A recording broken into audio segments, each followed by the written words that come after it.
Hello, Andrea here, and welcome back to the Fearless Business Mogul Podcast. We have Miss Breonna Bishop here with us today. She is a general contractor. She is a real estate investor, and she is co-owner of Honey Rose Events wedding planning company.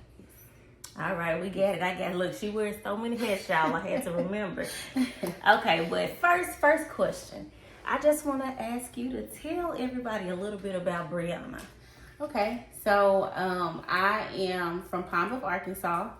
I'm a wife, a mother, a daughter, a sister, a lot of things. I am an entrepreneur. Some people may call it a serial entrepreneur. When Dree said it like that, it made it sound so big. But I wear a lot of different hats. But the thing that I can say is I truly enjoy everything that I do. And the major thing I forgot, I love God. Amen. I love God. Amen. Without him, none of this would be possible, right? Okay, so tell us a little bit about your journey and inspiration professionally. Okay. So let me see. So, y'all, I know Bree for real. So let's start after you left teaching. Okay. Friendship. Okay.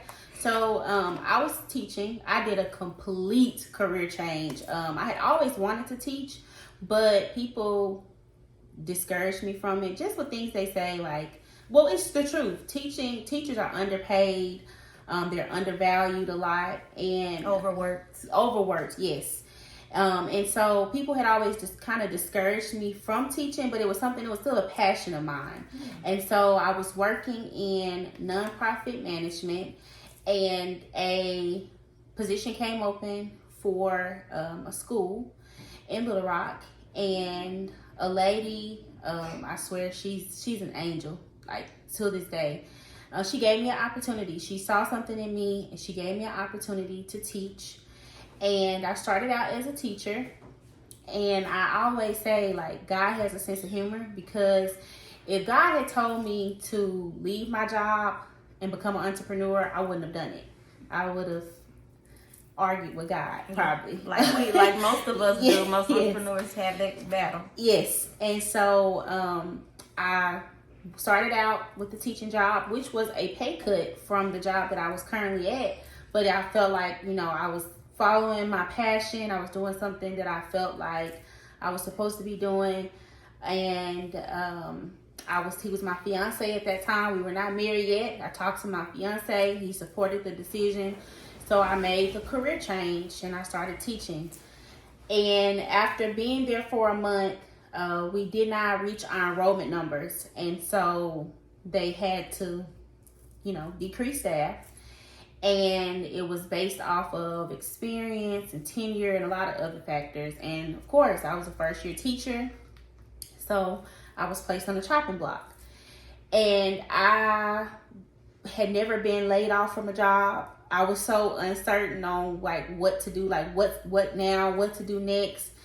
And so I kind of, instead of jumping straight into something, thankfully, I had a support system he was now my husband. He was like, okay, well, why don't you take some time and figure out what you want to do? Oh, that's awesome. And from there, that's kind of where the entrepreneurship started. I joined him first because he's an entrepreneur. So I joined him in his business. And from there, everything else fell into place. Yes. Okay, well, let us know. How did you start the General Contracting Company, 822 Legacy? Yes. Okay, and then tell us about, let's start there first. Okay. Tell us about that. Okay. So, people always ask me, specifically women, like older women, I see them, they're like, did you always know you wanted to be a general contractor? And I laugh because I wasn't, a kid walking around with a hammer and a screwdriver, like, I'm going to fix things. I'm going to be a contractor. No. That's not how it happened. Me and my husband, we started out, we were doing real estate investing. And if you are a real estate investor, you know how hard it can be sometimes to find a good contractor and working with different people. And so that's kind of what happened. Getting your permits pulled on time and all that. Yes. And so we started running into things like that. And we met someone who told us about government contracting. And I had always heard that pretty much anybody could do business with the government, but I did not know how massive it really was. Yeah. And so someone told us about that, and so I started to do a little bit more research and find out a little bit more about the contracting, and found out that there was a test. And I can't lie, I went into it kind of with the big head, like, oh, it's a test, it's gonna be easy, I'm gonna study, just read, and I'll get it can be open book. That test, when I tell you, that test was so hard. It was so hard. And I I prayed through the whole test. And I can't remember how much time they give you, but I had 3 minutes to spare. I took all the time. Yeah. And I remember just praying, God, okay, if this is for me, if you mean, because that's one of the first steps, taking the test. If you mean for this to happen, you gotta make this happen. Yes, you gotta do it. This test asking me some questions, and I don't know. And so I passed the test, and the rest is history. Try, huh? On my first try. Down, Breonna. And I came out, and the guy there at the testing site, he was like, "You would not believe how many people come back 2 and 3 times to take this test." Yeah. Which I believe it, but okay. Well, let's go ahead to question number my next question. Okay. Then we'll double back to Honey Rose, because we want to know about that too. Okay. So being in a male-dominated industry, what challenges do you face being a general contractor? Like when you go out to place bids or whatever. Tell us all the things. Okay, so that's probably one of the biggest, shockers for me, that I did not, I knew that I was going in as a double minority, African American and female, into this career, but I had no idea the opposition I would face, from men, because you think you've been in this business, I'm starting out, I shouldn't be a threat to you. But it's not even really, I won't say as much as threats, but it's respect. Right. Thankfully, I have a very supportive spouse, and so he supports me in this. Reggie. He over there, y'all. He supports me in this. But sometimes we pull up, and immediately men, they start talking to him, Yeah. And he's really good about, redirecting, well, she's the contractor, so, she can help you with that.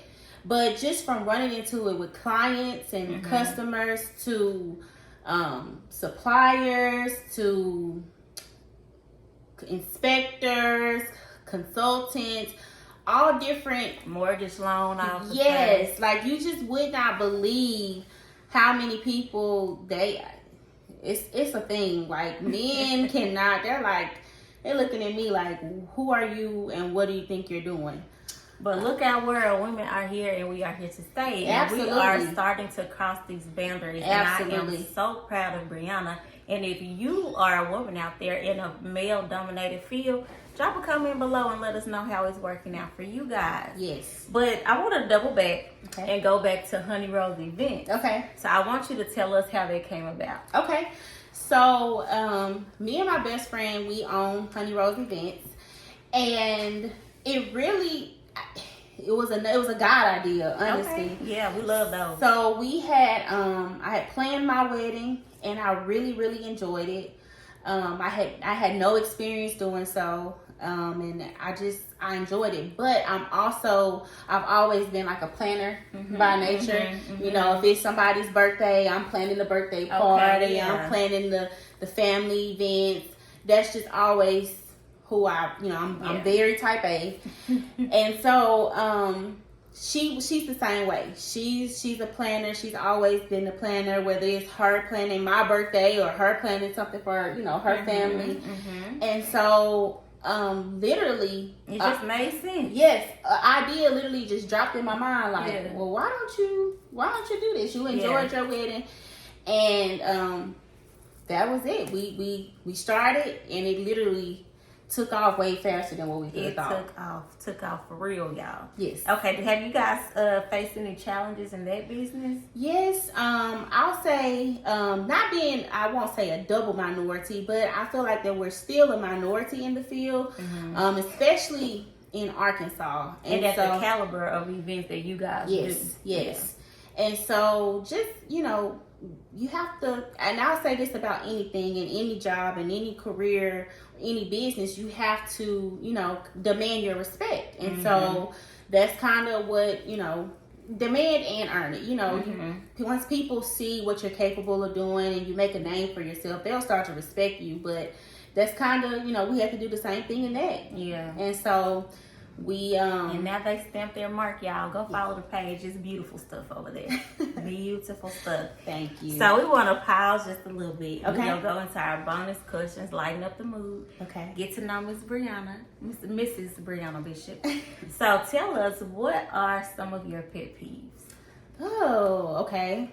I will say negativity. I cannot handle negativity. Like, anything. I'm the person, and you know, if my friends tell me, hey, I'm thinking about doing this, I'm like, okay, so we're gonna do it. Let's make up a plan. How do we get it done? What needs to happen? And so pessimistic attitude. Yes, I cannot. I cannot do it. That's good, because listen, it's enough Debbie Downers and Downer Davids, whatever you want to call them, out in the world. We need people with good positive attitudes. Okay, so the next little bonus question: what song do you listen to when you need to be uplifted spiritually or emotionally? I would say it's kind of twofold. If I'm down, I'm like, Lord, where are you? I would say it's two. Waymaker and Fear is Not My Future. Those are two. Okay, yeah. If it's like in the work sector, I'm like, okay, I got to get ready for the day. I'm ready to get started. It's probably Boss by Beyonce and Jay-Z. Okay. Or God Did. That's one of my most recent that I put into rotation. But yes.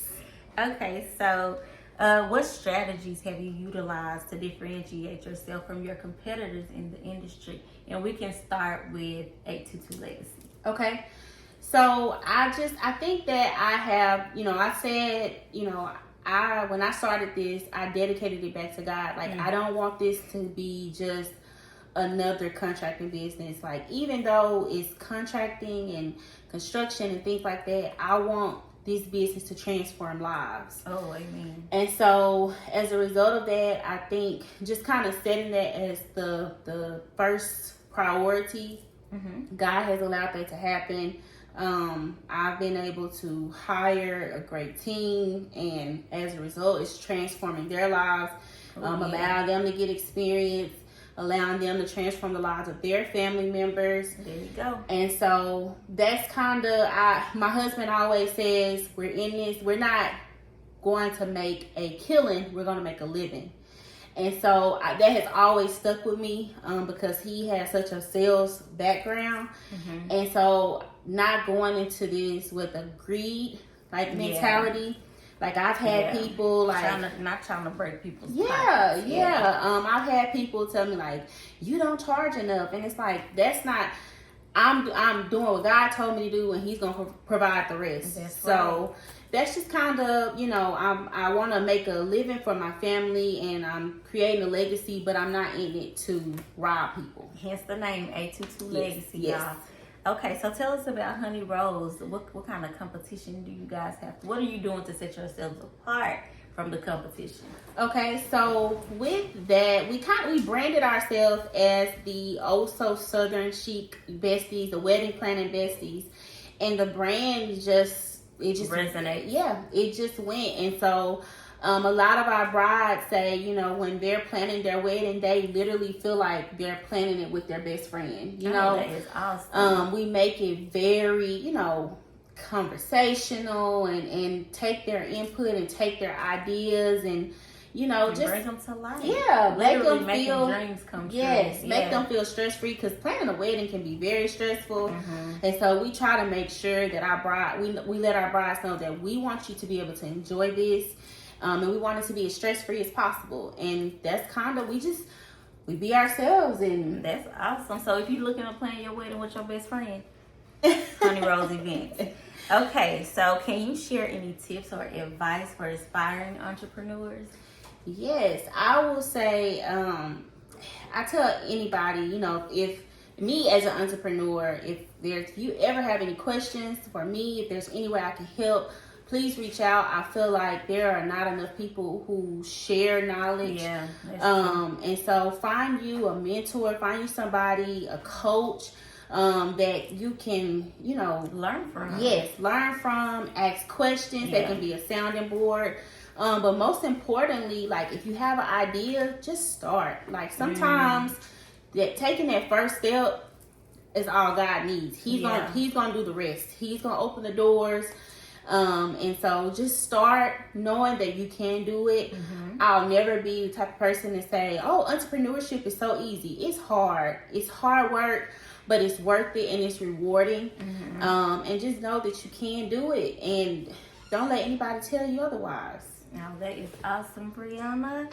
Okay, so do you foresee any trends or any changes that could be happening in the industry in the next year or so? And it could be either industry or both, whichever one you want to do. So, people are paying close attention as far as the contracting. They're paying close attention to, the economy and what's going to happen with the housing market. Prices are up for supplies and lumber. Yes. And so what's going to happen with the housing market and things like that. So, I see there being, possibly some challenges residential wise. People, if the economy changes, they may want to, hold on to their coin a little bit more, which is understandable. So just things like that. I see the government, they have money to spend. They get our money and then they spend it. So I see, them needing more assistance with things. So hence government contracting. Yes. That's good, girl. Yes. Okay, so what are 3 things that you wish you would have known before you started?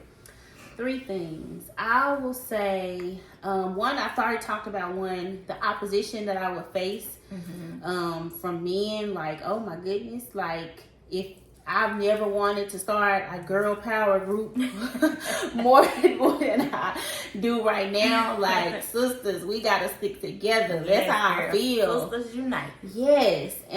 So that being 1. 2, the time commitment. Oh my gosh, it's such a big time commitment. You're pretty much managing people, whether it's your own team or your subcontractors or your clients. Like, that's what it is, the nature of the business. You're managing people, and it takes a lot of time. And then lastly, I would say, I don't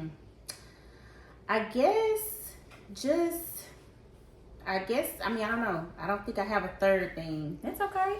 But yeah, for sure, That's the time commitment, and also I'm learning to get back to staying true to myself. For a minute, when I first started, I was like, okay, well, I'm not gonna wear nail polish, as if that helps a man. I'm trying to help their ego. Like, I'm not gonna wear nail polish, and I'm not gonna have elaborate hair when I show up. But now that I've been doing it for a while, I'm like, I'm gonna be who I am. Yeah. And whether I show up with pink nails or curly hair or box braids or whatever it is, this is who I am. Fearlessly. Yes. Yes, ma'am. Yes. Okay, so what is one piece of advice or life lesson that you would like to share with our fellow fearless business moguls out there? Kind of following up on what I said, staying true to yourself. Yeah. Don't forget about you. Give yourself grace. It takes time. You'll never have it all figured out. Be willing to learn. Be willing to grow. And I feel like as long as you have that attitude, you will be just fine. And I'm big on give yourself grace. Like, just give yourself time to figure it out. We're all, I don't care what level of business you're on, you're constantly figuring it out. You're constantly growing. So just give yourself the grace to do so. Don't forget about yourself. Women especially, we'll dive into something, and then next thing you know, our hair not done, our nails not done. We just out here surviving. Yeah. So don't forget about yourself. Don't forget to take care of yourself. Self-care is the best care. Yes, and it is essential, and you absolutely deserve it. That's right.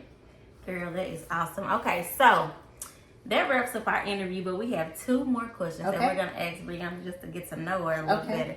So the third on this list is, what song do you listen to when you want to feel like that girl? Anything Beyonce. Anything, see? Like anything Beyonce. Like that's gonna get me going. It's gonna put the fan in your face, let your hair blow, like get our Sasha Fierce song. Yes. Anything Beyonce. All right, well, thank you so much, Breonna. But before you go, I got one last question. Okay. And I want you to tell us what you have coming up next. What should we be on the lookout for? Okay, so just constantly growing in the contracting sector. I am wanting to hopefully get into new builds. Okay, so development. Yes, that's a major goal of mine. And then as far as with the wedding and event planning, we're hoping to maybe start having some kind of, like I said, women events. Okay. With women in mind, whether you're an entrepreneur, a mom, a wife, whatever it is. Maybe hosting some of our own events for women. And I think that's it. Girl, well, listen, that is more than enough. She said a mouthful. Again, Breonna, thank you so much. Thank you for having me. I really enjoyed listening to your story, and I know that our listeners will too. Thank you. So we will see you again next time on the Fearless Business Mogul Podcast. Thank you. Bye.